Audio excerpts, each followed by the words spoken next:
Breaking news చూస్తున్నాం. కాకినాడ జిల్లా తునిలో gravel mafia రెచ్చిపోతోంది.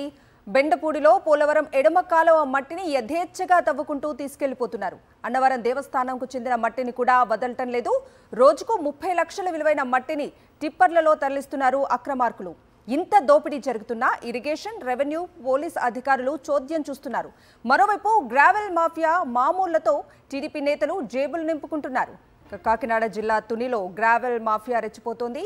పూర్తి అప్డేట్స్ ని మా ప్రతినిధి రాజుని అడిగి తెలుసుకుందాం. రాజు, కవిత, కూటమి ప్రభుత్వం అధికారంలో వచ్చిన తర్వాత కాకినాడ జిల్లాలో యథేచ్ఛగా ప్రకృతి సంపదను, ప్రకృతి వనరులను దోపిడీ చేస్తున్న పరిస్థితి ఉంది. తాజాగా తుని నియోజకవర్గం బెండపూడి వద్ద పోలవరం ప్రాజెక్టు సంబంధించినటువంటి ఎడమ కాలువ మట్టిని పెద్ద ఎత్తున దోపిడీకి గురి చేస్తున్న పరిస్థితి ఉంది. ప్రతిరోజు కూడా టిప్పర్ లారీల ద్వారా దాదాపు 25 నుంచి 30 లక్షల విలువైన మట్టిని యథేచ్ఛగా తరలించేస్తున్న పరిస్థితులు కూడా అక్కడ కనిపిస్తున్నాయి. ఇంత తతంగం జరుగుతున్నా, ఇంత దోపిడీ ఏదైతే జరుగుతున్నా అటు ఇరిగేషన్ కానీ, రెవెన్యూ, పోలీస్ యంత్రాంగం కానీ ఎవరు కూడా తాముకేమీ తెలియనట్టు ఒక చోద్యం చూస్తున్న పరిస్థితి ఉంది. పెద్ద ఎత్తున అటు తునికి సంబంధించి టీడీపీ నాయకులతో పాటుగా ప్రతిపాడు, అదేవిధంగా పిఠాపురం సంబంధించిన జనసేన నాయకులు కూడా పెద్ద ఎత్తున ఈ దోపిడీ ద్వారా జోబులు నింపుకున్నారన్న విమర్శలు కనిపిస్తున్నాయి.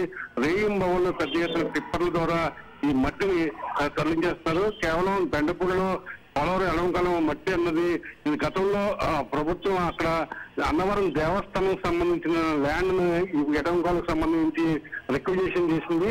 దానికి సంబంధించినటువంటి మట్టిని, అంటే అన్నవరం దేవస్థానం సంబంధించినటువంటి మట్టిని కూడా ఈ అక్రమార్కులు యథేచ్ఛగా దోచేస్తున్న పరిస్థితులు అయితే కనిపిస్తున్నాయి.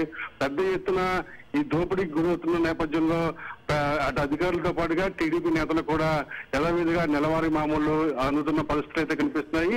ఇంత దారుణంగా ప్రకృతి సంపద, సహజ దోపిడీని గురి చేస్తూ పర్యావరణానికి హాని కలిగిస్తున్న ఎవరైతే పర్యావరణ శాఖకు మంత్రిత్వం వహిస్తున్నారో పిఠాపురం పవన్ కళ్యాణ్ దీని మీద దృష్టి సారించబోవడం, ఈ ప్రకృతి సంపదను దోచేసుకోవడంపై దృష్టి సారించడం పలు విమర్శలు కూడా వినిపిస్తున్నాయి. Kavitha. Okay Raju, thank you.